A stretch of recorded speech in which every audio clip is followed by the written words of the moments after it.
বয়স ৬০-এর কাছাকাছি হলেও তবুও জীবনযুদ্ধে থেমে নেই তিনি। কেঁচি ধরতেই থরথর করে কাঁপছে হাত, তবুও ছাড়তে পারছেন না বাল্যকালের পেশা।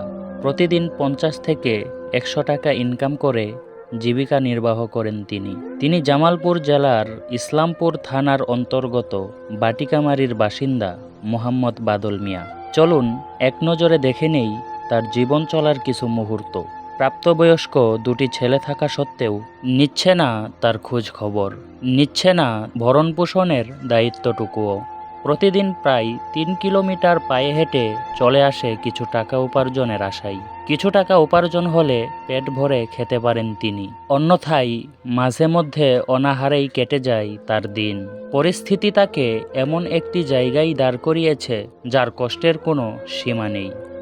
আপনার যে ছেলে মেয়ে আছে তারা কি আপনার খোঁজ খবর নেয়?